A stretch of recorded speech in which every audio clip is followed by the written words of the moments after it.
Dear students, welcome to the course of Basic Genetics, and I am Richarya, your course instructor, and today now we are going to discuss the unit 3 and week 3.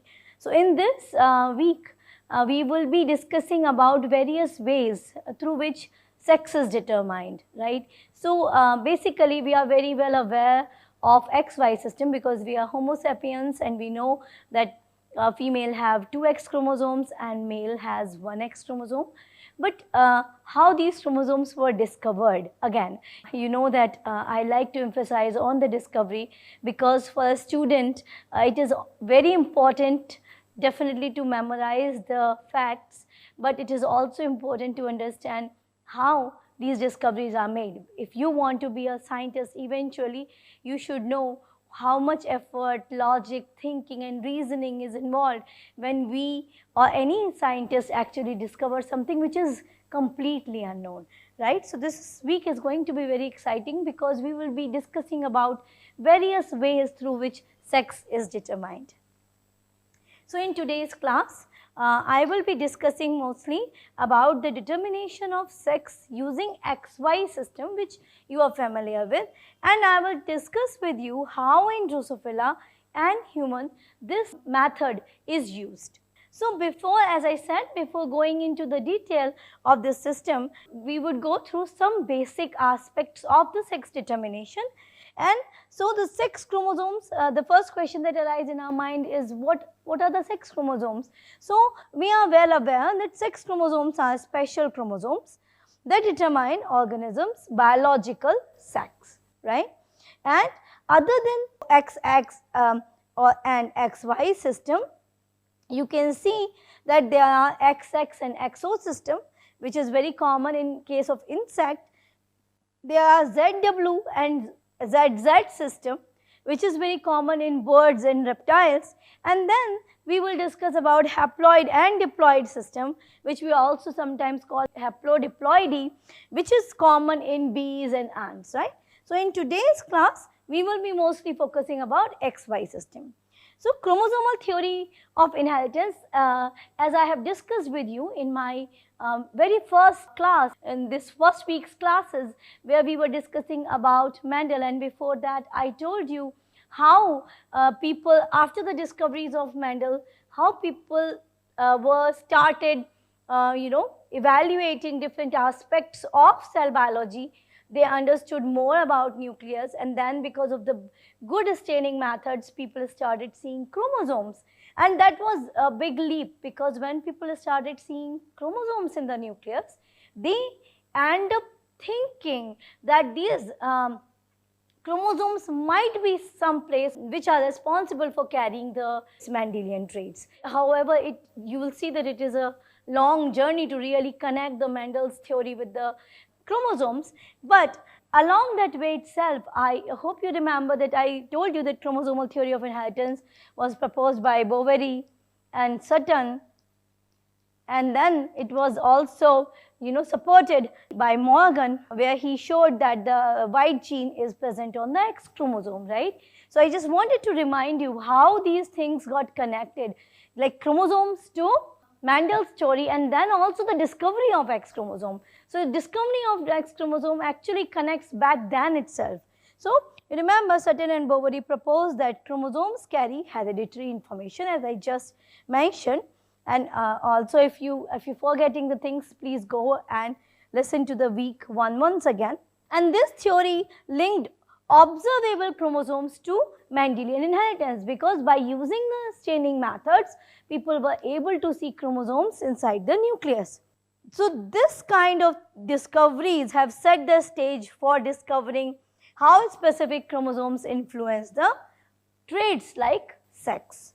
So in this story, I would like to tell you about the contribution of many different scientists, and they were working in many different areas. There were some mistakes that were rectified in future that helped us actually understand about the system where chromosomes can determine sex, and also eventually that male and female have different kind of chromosomes that determine sex. So if you see Hermann Hanking, as early as 1891. So 1891 is when?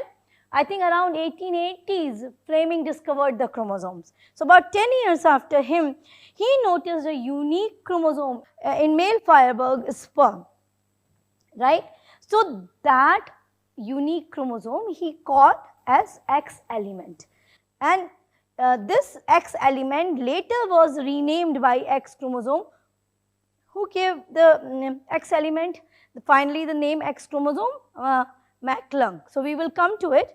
So this was the first time that people have started seeing that the chromosomes can be different in male and female or something like that, right? So this was the first identification of a sex chromosome, and he suggested that it might be involved in the sex determination, but he did not do the experiments to confirm it. And then comes the McClung. So who was the McClung? McClung was teacher of Sutton. So Sutton was working with him only. He was working while he formulated this theory of chromosomal theory of inheritance. That is when he was working with McClung. So McClung proposed that the accessory chromosome seen by Hanking was not just an anomaly, like he just saw it, but he suggested that this chromosome actually play a biological role in determining sex. So he was working with grasshopper. So I will come to it in my later classes. Grasshopper has a system which is XOXX. So XX are actually females, XX are female, and XO is male, right? So this is the model organism on which Hanking and Sutton was working. And in this system, when they counted the chromosome number, the number was different between male and female. And that is when they confirmed that it is this chromosome varies from male to female, and because one extra chromosome was present in female, actually mistakenly Sutton has counted extra chromosome in female, which was rectified later. But it was a clear thing that between the two sexes, the number of chromosome was different, and that is when they said these chromosomes determine the sex, and they named them as sex chromosomes, right? This X chromosome they named as sex chromosome and argue that it was centered to the sex determination. So then comes the Walter Sutton, as I said. You see the timeline is also similar. They both were working together, right? So he connected the Mendel's law with chromosomal theory of inheritance. And then comes the discovery of X and Y chromosome, and the credit goes to Adamus Wilson and Nettie Stevan. So both the scientists were independently working, and so Adamus Wilson was observed, they both were actually working on beetles. One thing that I should mention, from internet I have taken the photo of this beetle so that you can get a perspective what kind of animal they were working on. So Adamus Wilson, he observed 2X chromosome in female insect, especially beetles, and only one in males, right? So he supported the idea that these chromosomes were linked to sex, and both of them, as I said, were working independently. What Nettie did, Nettie Stevan, she actually also identified Y chromosome. Why? Because the size of X chromosome and Y chromosome is different. So actually you see it was huge, because she was, you see, if you remember, all the autosomes, right, they have their homologue, and you cannot really differentiate between the two homologues, which one is coming from father and which one is coming from mother. Mostly they are similar, right? They are of same size, same morphology, same structure, everything. So autosomes, they are paired and they look alike. They may be two different autosomes, maybe of different size, their centromere position may be different, but the two homologue you cannot differentiate separately. Whereas in case of sex chromosome, either you have one sex chromosome, right, or you have a XX chromosome with a smaller Y chromosome, and they are homologous, they pair. So that observation was unique, right? It was a very neat observation where she identified that male mealworms had a X and a smaller Y chromosome. First to conclusively show that male and female had different chromosome pairs, and then she established that chromosomes determine sex. not environmental factors alone, right? So there was a big discovery. If you see this total story, you know, they are all different sort of story, how male and females are made, and most of the time they emphasize that it's male that comes first, it's males which is more developed, and female is just part of it. And then you would see that they also at times they also have important discussion about the role of environment to play in determining the sex. We will also discuss how environment determines the sex in some organisms with more molecular understanding. So then with that whole thing, the XX and XY system was established, right? So XX-XY system become established, as I just mentioned, and Thomas Hunt Morgan, as we have discussed again in our week 1 class, he was the one who actually showed that genes are present on chromosome by showing that the white mutation in the male was segregating with the X chromosome. So added these bullet points for your formal understanding that he confirmed that sex was determined by the presence of X and Y chromosome. Morgan used fruit flies to show that traits like eye color are linked to sex chromosome. So do remember that it is a non-sexual trait, eye color, which is linked with sex chromosome. When we will be talking eventually about the sex-linked genes, this example will come again. So this validated the chromosomal theory of sex determination. So sex determination in Drosophila, just before we discuss it further, remember human and Drosophila both have XX and XY system. In both the cases, XX is female and XY is male. So same, right? Still, there are differences. You will see many times it puzzles all of us. Why so many different ways to determine sex? Why some things cannot be simple? But this is how the nature is. This is how nature works.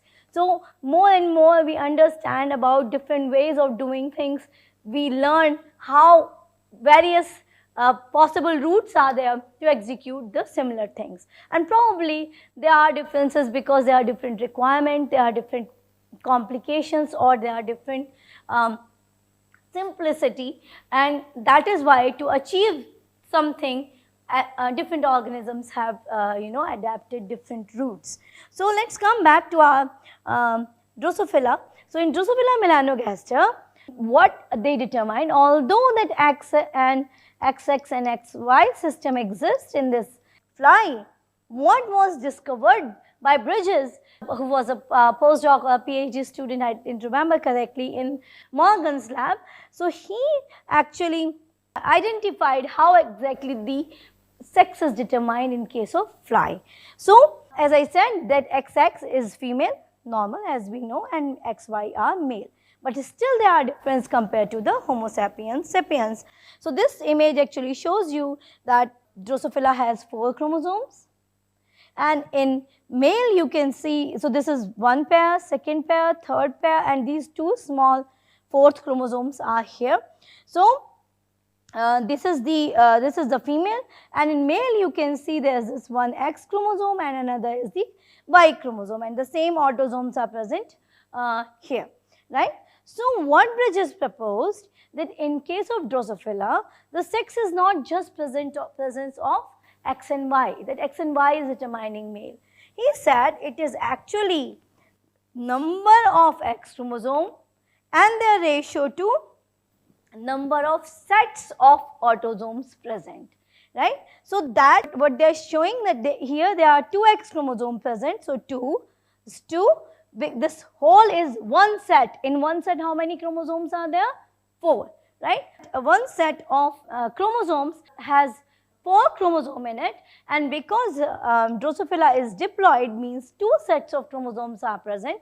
So we have 2 autosomal sets present, and so it is, the ratio is 1. And in case of male, because there is only 1 X chromosome, it is 1:2, which is 0.5. So he proposed that when a ratio is 1 or above 1, it is female or meta-female, right? When the ratio is 0.5, then it is male, and when ratio goes below 0.5, it is meta-male or super male or super female in case of above 1. right? So let's go through the points that I have written for you to understand. This is just a summary that Calvin Bridges has given the theory. Total, there are 4 chromosomes and 3 pair of autosomes and 1 pair of sex chromosomes. Female are XX, males are XY, right? However, unlike mammals, Y does not determine maleness. He suggested that fly sex is determined by the balance, right? That is why the genic balance theory. He gave the name to his theory as genic balance theory, right? So balance of the male and female genes on the X chromosome and male determining genes on the autosomes is actually determining the sex. In sex is determined by the X is to A ratio. The ratio of, remember this, number of X chromosomes to the number of haploid set. Haploid set is the important word here of the autosomes.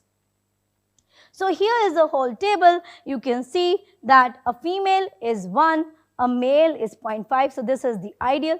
This is the ideal situation, right? In XO, so you see when this is an XO, what is it? It is male, it's not female. Remember, we'll come to it just in a minute as well. In case of human, XO is a female. Somebody can ask you this question. So do not forget that XO in case of Drosophila is male because the balance is just 0.5, same as that of male. And then if you can see when there are 2X and 2X plus Y and AA, the ratio is still 1 and it is a female.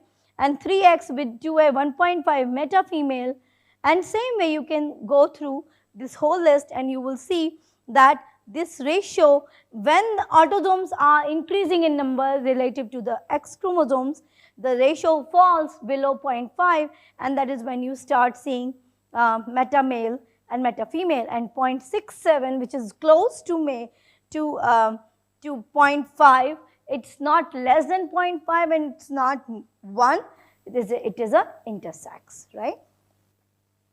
So now the one thing that for now maybe you don't need to go into too much details, but remember that Bridges proposed that this is a ratio because some genes are present on the autosomes which are required for the determination of sex, but eventually with more molecular biology understanding we learned that it is indeed X chromosome alone which is determining the sex. And because when the sets of other chromosome increase or X chromosomes increase, it affects the development, and that is when the organism did not get enough time to develop properly, and that is when we start seeing all different kind of anomalies. So although the sexual phenotypes is predicted by X to A ratio, sex is actually determined by the genes on X chromosome. This is a summary statement I have written here. So in case of human, if you see, the same thing happens. The thing is that we have again autosomes and we have sex chromosome. So one interesting story that I also wanted to tell you, that for many years scientists were thinking that human had 48 chromosomes. We know that human had 46 chromosomes total, right? 23 pairs total. So but for a long time, we were thinking that the number of chromosome in human cell is 48. And why so? And that actually that is when the technology is important, that when you are taking the observation, if you have high-end technology, you can see the things better. Right? If you are capable scientist, you can take good observation. A good tool in your hand will make a difference. So that is the deal. So what happens that before earlier, the microscopes were not as good, the staining methods were not great, but Tijoux and Levon, what they did do, they modified the technique to prepare human chromosome. What did they did? They used colchicine. Colchicine is what it is? It is a chemical that arrests the chromosome at metaphase. Right? So that was a big deal, that they started using colchicine to arrest chromosome at metaphase stage. So metaphase stage, the chromosomes are highly condensed, right? And even more important thing that they did was hypotonic solution to swell the cell. So what happens when you put the cells in a hypotonic solution? What did they do? They absorb the water and they become larger. And when they become larger, chromosomes also swell. And when you forcefully split the cell by dropping the cells from a height, the spread of the chromosomes was much better. And when the chromosomal spread was better, chromosomes were better visible, they were able to count the chromosomes clearly. And that helped all of us reach this correct number of the chromosomes in the human cells, right? So this is, and I just mentioned this is the karyotype. This is the karyotype. So what is a karyotype? You will study it in a separate unit. You will learn everything about karyotyping, how people make karyotypes and all things like that. But karyotypes are the arrangement of chromosomes according to their size. So you can see the largest is here and the smallest is here. And then there are XY or XX chromosome which represent the sex. So you will learn about how to make karyotype. But this image I am just showing you to so that you can see how the chromosomes are arranged. And then you will also learn in detail what are different kind of syndromes where the chromosome number changes and different kind of anomalies arises, right? So here I just again mentioned that XO genotype in case of human is a female, whereas in Drosophila it was a male. Now the importance of X chromosome in human. What is the importance of X chromosome? X chromosome has important genetic information and it is essential for both the sexes. Remember, somebody may ask you if it is only important for female and Y is important for male. No, X is important for male as well as female. At least one copy of X chromosome is required for normal human development, despite male or female. Additional copies of X chromosome may upset the normal development in both males and females, and they produce physical problems and intellectual disabilities, and that increase as the number of these disabilities and anomalies, they increase as the number of extra X chromosome increases, right? So then comes to the Y chromosome, right? One more thing before going to the Y chromosome I wanted to show you here very quickly. Don't be puzzled by looking at this full slide. This image I just have included to show you how complicated biological system is. So in a female, when you have two X chromosomes, right, just remember one thing, that they activate the SXL gene. This is the determining gene present on the X chromosome. And in what does gene do? Just two things that you have to remember. The name of this gene, and remember that it suppresses the MSL gene, this MSL gene, right? It suppresses. So remember, whenever this kind of arrow, which means that it activates, whenever this kind of arrow, it means that it suppresses. You can see there is this arrow here. So this gene suppresses MSL, whereas this gene, presence of this gene actually activates DSL. Right? So this whole pathway is required for the determination of female, right? And so when this is happening, when you have two copies of X chromosome, in case of Drosophila. I'm sorry, I should have included this slide when I was talking about Drosophila right here, but I forgot somehow. But this is just for quickly. In Drosophila, two X chromosomes are present and they are acting through SXL, and SXL inhibits MSL and activate TRA, and TRA is required for downstream activation for the femaleness. Whereas in case of male, because we have only one copy in case of Drosophila, the TRA gene and downstream pathways are not activated. And what is activated is the DSX mediated downstream pathway. So more X is required for female, like two copies of X, and one copy of X when present, it leads to the femaleness. That is why XO is a female, okay. So now we already continued with human, we'll continue it with it further. So let's just quickly look at what is the importance of Y chromosome. So Y chromosome has a short arm here, right, and a long arm here.